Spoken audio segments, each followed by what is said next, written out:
malam semuanya. Kami dari kelompok 3 di sini kami akan membahas hasil dari diskusi kami tugas yang ke-7. Yaitu ada penjaminan dan pengendalian mutu. Peran penting sampling plan. Dalam dunia manufaktur dan layanan, penjamin mutu adalah fondasi kepercayaan. Sampling plan bukan sekedar prosedur, melainkan sebuah strategi vital untuk memastikan produk memenuhi standar yang ditetapkan dengan efisiensi dan keakuratan maksimal. Mari kita selami lebih dalam mengapa sampling plan memegang peranan krusial.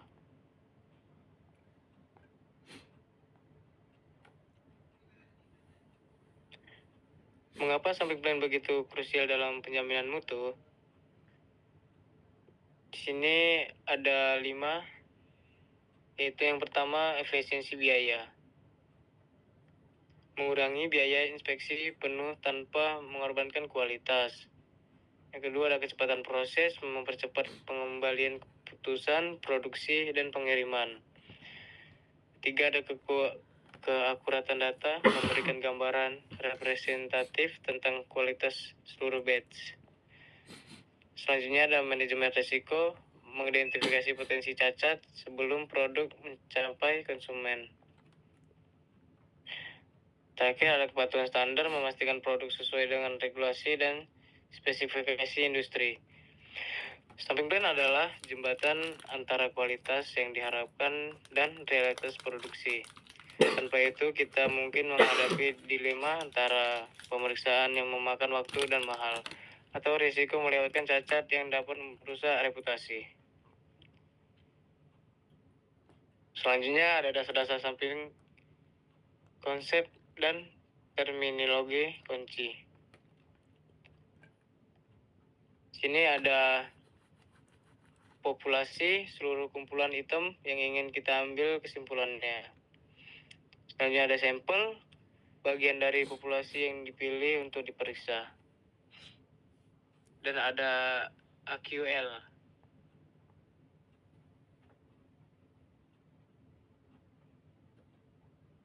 Tingkat kualitas terburuk yang masih dapat diterima secara tiba-tiba.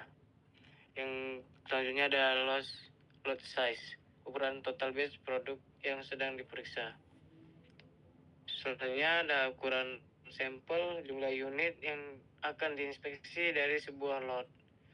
Dan angka penerimaan atau penolakan, batas jumlah cacat sampel untuk memutuskan menerima atau menolak lot. Memahami terminologi ini adalah langkah pertama dalam merancang dan menerapkan sampling plan yang efektif dalam menentukan validitas dan efektivitas proses inspeksi. Selanjutnya akan dibacakan oleh teman saya.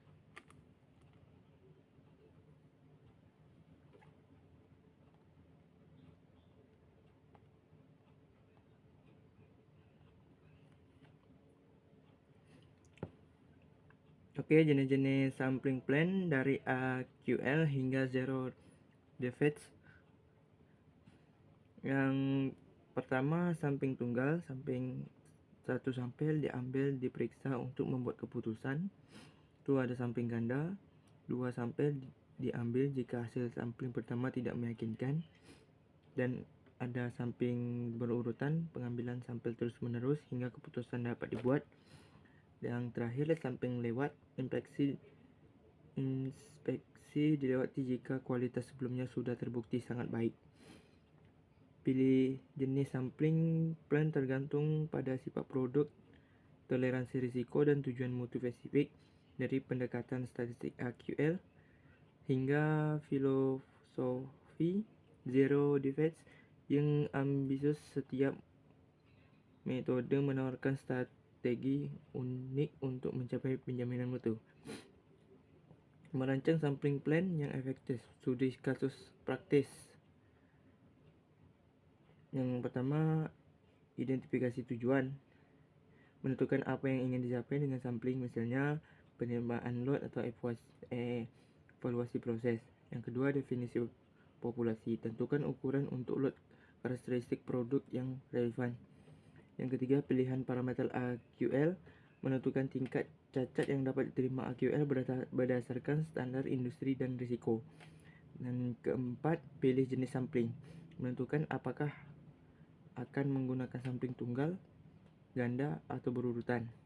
Dan kelima, tentukan ukuran sampel. Gunakan tabel standar, misalnya MIL STD 105E adalah ISO 2859 untuk menentukan ukuran sampel dan langkah penerimaan penolakan. Yang keenam, implementasi dan evaluasi. Melakukan inspeksi, catat hasilnya, dan evaluasi efektivitas sampling plan secara berkala. Studi kasus menunjukkan bahwa perancangan sampling plan yang cermat dengan mempertimbangkan semua variabel adalah kunci mencapai hasil mutu yang konsisten yang dapat diandalkan. Sampling di balik sampling, ukuran sampling, dan tingkat kepercayaan. Di balik setiap keputusan sampling, terdapat prinsip-prinsip statistik yang kuat.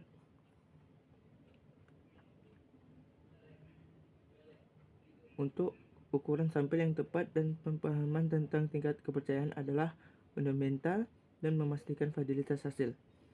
Ada ukuran sampel, dipengaruhi oleh ukuran populasi, tingkat variabilitas, dan tingkat kesalahan yang dapat diterima. Tingkat kepercayaan dan diinginkan. Tingkat kepercayaan, probabilitas bahwa parameter populasi berada dalam rentang estimasi umumnya 95-99%. Margin kesalahan, jumlah kesalahan yang dapat diterima dalam hasil sampel dibandingkan dengan seluruh populasi.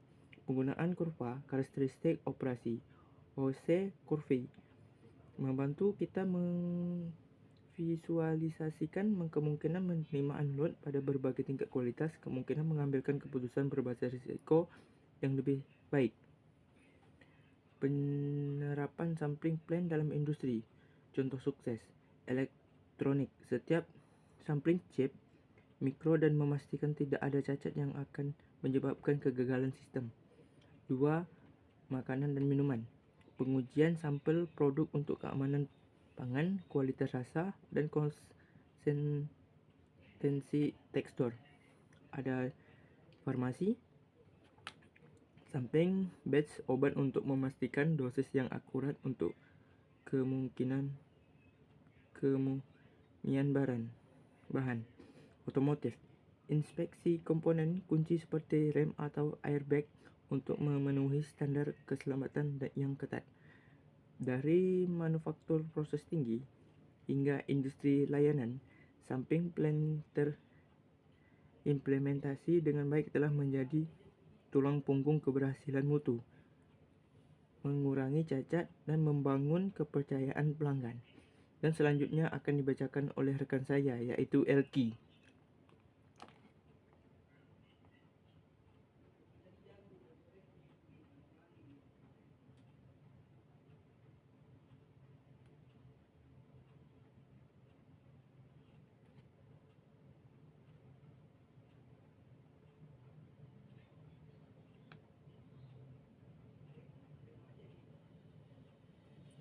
Baik, selanjutnya tantangan dari solusi dalam implementasi sampling plan.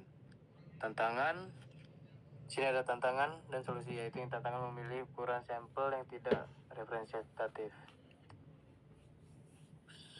Kurangnya pelatihan personel inspeksi, perubahan karakteristik produk yang tidak terduga, biaya implementasi yang awal yang tinggi.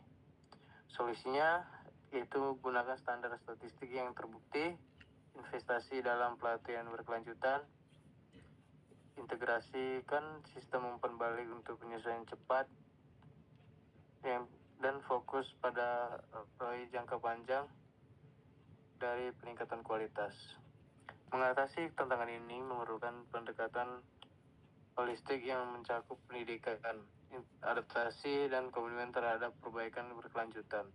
Dengan strategi yang tepat, sampling plan dapat menjadi alat yang sangat tangguh.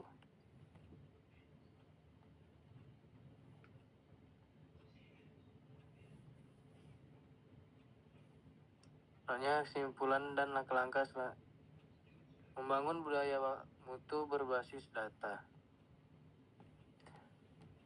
Yang pertama, komitmen berkelanjutan. Mutu adalah perjalanan bukan tujuan. Komitmen terus-menerus dalam kunci. 2, ada pelatihan dan edukasi, investasi dalam SDM untuk memahami dan menerapkan prinsip sampling.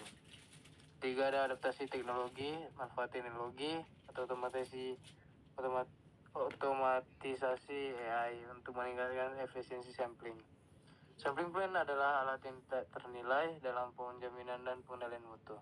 Dengan pemahaman yang mendalam dan implementasi yang cermat, kita dapat membangun budaya mutu berbasis data yang tidak hanya mengurangi cacat tetapi juga meningkatkan kepuasan pelanggan dan efisiensi operasional. Baik, mungkin sekian dari presentasi kelompok 3. Kurang lebihnya kami mohon maaf. Assalamualaikum warahmatullahi wabarakatuh.